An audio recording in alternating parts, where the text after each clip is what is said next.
Assalamualaikum warahmatullahi wabarakatuh. Perkenalkan, saya Dr. Juliati Permatasari, spesialis radiologi. Kali ini saya akan memberikan informasi seputar dunia kesehatan kepada sahabat sehati semuanya. Bagaimana kabarnya sahabat sehati semuanya? Semoga semua dalam keadaan sehat ya. Dan untuk sahabat sehati yang saat ini sedang sakit, semoga segera diberikan kesembuhan oleh Allah Subhanahu wa Ta'ala. Amin ya Rabbal Alamin. Saya juga ingin memberikan apresiasi dan terima kasih kepada sahabat sehati yang sudah rajin mengikuti info dari kami.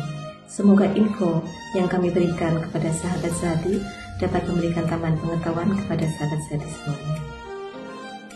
Ada kutipan bijak dari Greg Anderson yang menyatakan, kesehatan bukanlah tujuan, melainkan merupakan fondasi untuk kita bisa mencapai tujuan-tujuan lain dalam hidup. Jadi, sahabat sehati semua, ayo semangat untuk sehat, dan jangan lupa tertawa. Membicarakan tentang tertawa, ternyata ada fakta loh tentang tertawa. Tertawa dapat meningkatkan fungsi dari pembuluh darah kita. Dengan tertawa, aliran dari pembuluh darah akan meningkat, sehingga dapat meningkatkan dari kerja jantung, sehingga jantung kita menjadi lebih sehat. Masya Allah, keren ya. Oke, sebelumnya saya ingin berbagi cerita tentang pengalaman teman saya. Teman saya ini berusia sekitar 45 tahun. Dia sudah lama menderita sakit kepala. Sakit kepalanya ini hilang timbul, kadang berputar-putar, kadang sakit yang teramat sangat. Teman saya ini bingung mau memeriksakan apa, apakah ronsen kepala atau CT scan. Nah, berbicara tentang pemeriksaan radiologi, teman-teman tahu enggak pemeriksaan tentang CT scan dan pemeriksaan radiologi yang lainnya? Nah, kali ini saya ingin membagi info tentang pemeriksaan-pemeriksaan yang bisa dilakukan di bagian radiologi. Pemeriksaan radiologi bermacam-macam loh sahabat sehati semua, dari yang sederhana sampai yang canggih.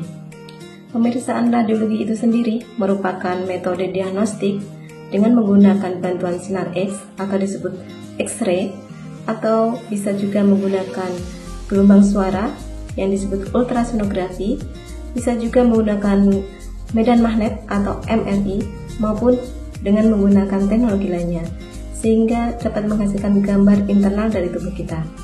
Berikut macam-macam pemeriksaan radiologi. Pemeriksaan yang pertama adalah pemeriksaan radiografi atau X-ray. Pemeriksaan radiografi ini merupakan pemeriksaan yang paling umum dan sederhana. Pada pemeriksaan ini, sinar X bisa melewati tubuh kita dan ditangkap oleh semacam plate yang dapat menghasilkan gambar dua dimensi dari internal tubuh kita, antara lain paru, tulang, maupun organ lainnya. Pemeriksaan ini bisa untuk mendeteksi adanya patah tulang, infeksi pada paru, maupun kelainan pada organ muskuloskeletal lainnya. Pemeriksaan kedua adalah CT scan, singkatan dari komputer tomografi. Pemeriksaan CT scan merupakan pemeriksaan yang lebih canggih daripada radiografi. Pada pemeriksaan ini, pasien akan dipersilakan tidur di meja CT scan, yang mana sinar X dapat berputar-putar di sekitar tubuh pasien. CT scan ini dapat menghasilkan gambar berupa potongan-potongan melintang dari organ ataupun jaringan yang diperiksa.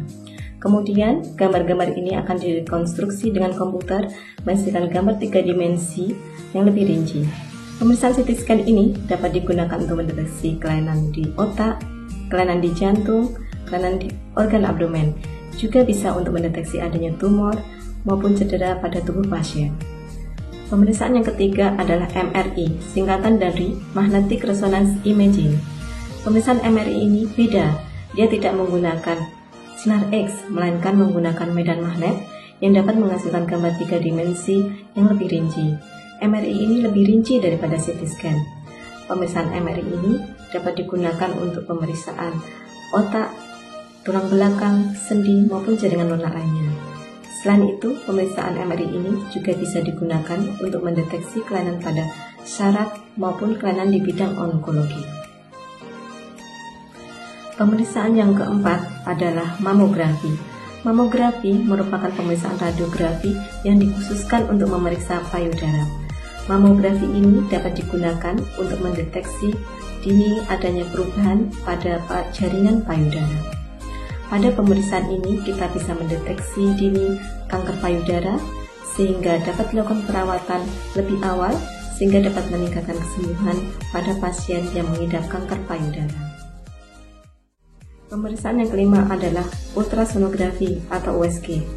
Pemeriksaan ini menggunakan gelombang suara frekuensi tinggi yang bisa menangkap gambar-gambar dari organ tubuh kita. Pemeriksaan ini bisa digunakan untuk memeriksa organ tubuh kita seperti hati, ginjal, kandung kemih, empedu, maupun rahim. Pemeriksaan ini dapat digunakan untuk memantau perkembangan janin pada kehamilan. Semua pemeriksaan radiologi ini mempunyai pengaruh yang besar dalam penegakan diagnosis. Jenis pemeriksaan radiologi disesuaikan dengan kondisi medis dan kebutuhan diagnosisnya. Sedangkan keputusan untuk melakukan pemeriksaan radiologi dilakukan oleh tim medis disesuaikan dengan diagnosis penyakitnya dan kondisi medis dari si pasien itu. Nah, itu tadi beberapa pemeriksaan radiologi yang perlu Sobat Sehati ketahui. Nah, makanya saya menghimbau Sobat Sehati semuanya supaya jaga kesehatan dan jangan ragu untuk memeriksakan secara dini kesehatan kita. Karena kesehatan adalah investasi terbaik untuk masa depanmu. Jangan ragu untuk memeriksakan kesehatan secara dini, karena itu adalah langkah bijak untuk dirimu dan keluargamu. Nah, untuk menutup sesi ini, saya ada pantun pagi hari senja bersinar.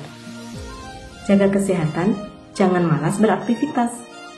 Sayangi tubuh, rajin berolahraga. Semoga sehat selalu dan penuh semangat. Salam sehat Sobat Sehati semuanya. Wassalamualaikum warahmatullahi wabarakatuh. Dah.